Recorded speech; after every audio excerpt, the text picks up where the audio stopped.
If you feel foggy, unfocused, or not quite yourself, but maybe you've been told you're healthy, something is absolutely getting missed. And by the end of the video, you'll know how to think through your steps. Many of the people who I see who are complaining of those kind of symptoms might be, some are exercising well, some are eating well, some are taking their supplements.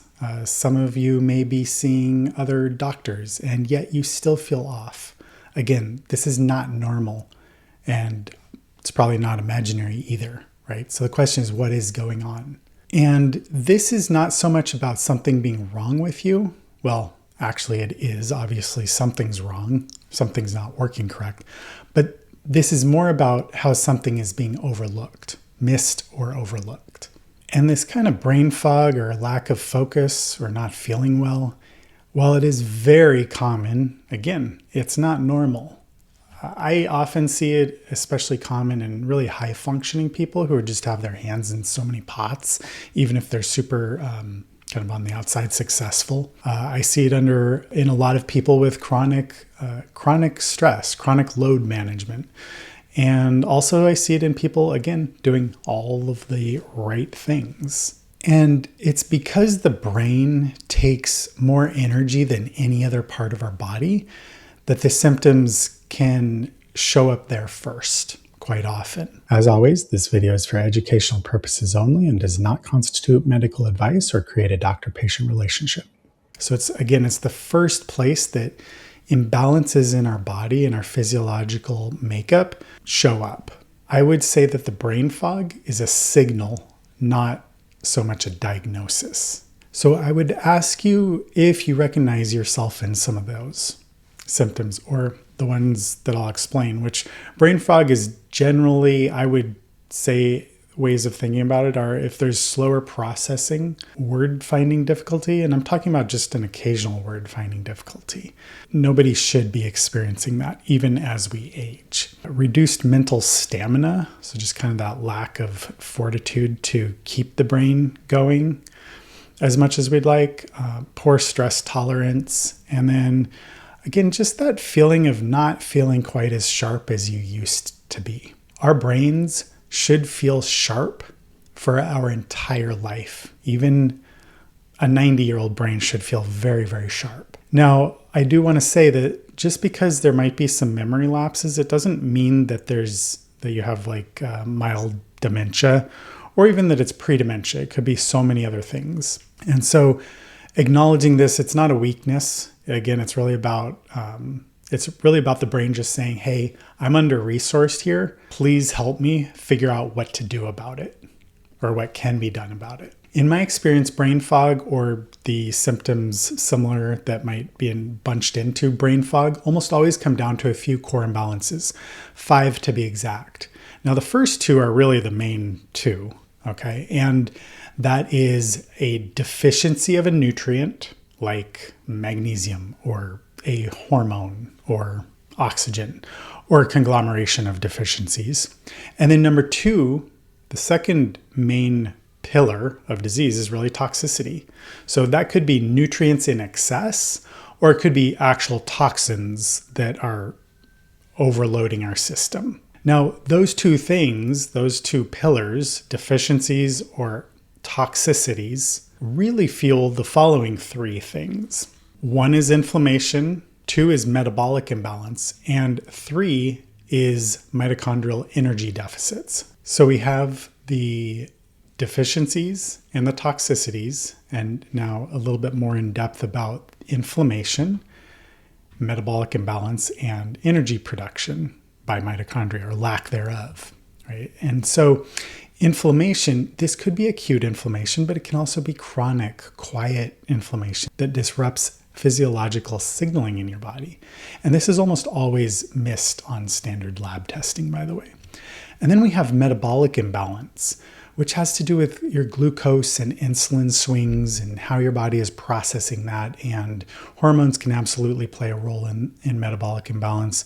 But the brain is extremely sensitive to fuel instability. So very important. And standard labs can sometimes detect metabolic imbalance, but they don't usually, I should say standard lab testing detects it when it's already a disease like diabetes. Maybe it picks up a little bit of the worse end of prediabetes, but it does not do a very good job of picking it up way before it becomes symptomatic. And then we have energy production by the mitochondria. Now, the mitochondria are the energy, it's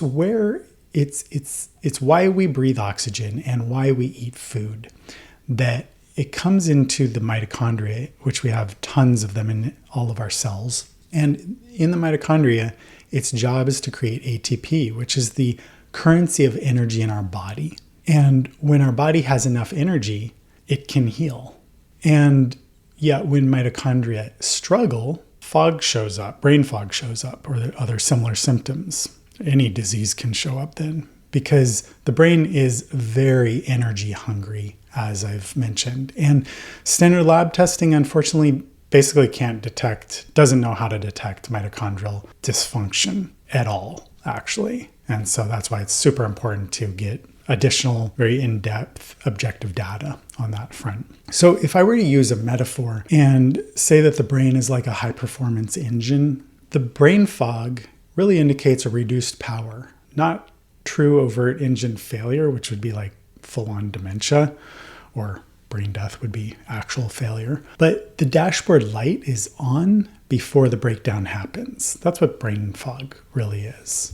And so the question is, how do you find out what is going on in your case? And the answer is you need objective data. If you're doing all the right things or most of the right things, or if you want to know which lifestyle pillars would get you the most bang for the buck, because it's hard to do everything like A+ in your life, but there's probably a few of your weaker lifestyle pillars that could be emphasized more. Again, you really need that objective data. Otherwise, it's just guessing. And unfortunately, standard labs just do not detect these subtleties. They detect disease. They detect overt disease, usually. But the question is, what occurs in the body before overt disease? And because standard labs do not detect this kind of pre-diseased state, and they do not assess resilience, your body reserve, or the trajectory of how things are going to go, again, this is why I would encourage more functional data to be obtained. And the other thing about standard lab testing, and this turns into a little bit of a knock on standard lab testing, but their reference ranges are quite often not optimal reference ranges. They're based on the diseased state of Americans, which is, again, not optimal. And so knowing how to interpret the data within a so-called reference range is also super important. Again, many body systems fail gradually, not suddenly. And brain symptoms often precede the diagnosable disease. And also, unfortunately, most people just don't feel bad enough to be taken seriously until it's kind of too late. It's never too late, but until it's way further along than it ought to be. And the ideal person to explore this is going to be thoughtful, responsible, invested, and wanting long-term clarity over just quick fixes. Sometimes quick fixes are possible for sure, but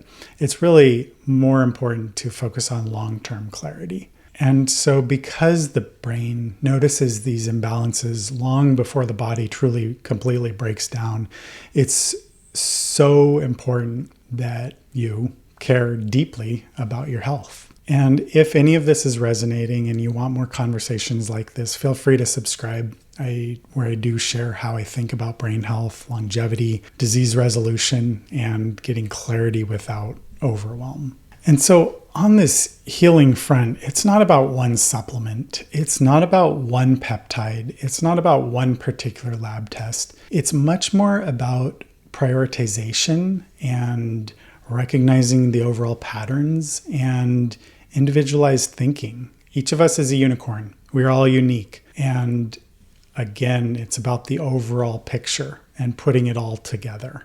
And this is why it's so important to focus on understanding how systems interact rather than chasing those isolated numbers. And so a couple of reframes that I would offer to you. A, brain fog is information. And B, early signals are opportunities for improvement. And C, changing trajectory of symptoms and even diseases is almost always possible. And improvement is not about perfection. None of us are perfect. But it's the early clarity that preserves your independence. And even in severe cases, slowing decline is still a huge win. If you felt the symptoms of brain fog or lack of focus or not feeling well or have diagnoses or diseases, you're definitely not alone. The next question becomes, what does brain aging actually look like early on? And in the next video, I walk through the early signs that the brain is aging and what actually helps change that trajectory.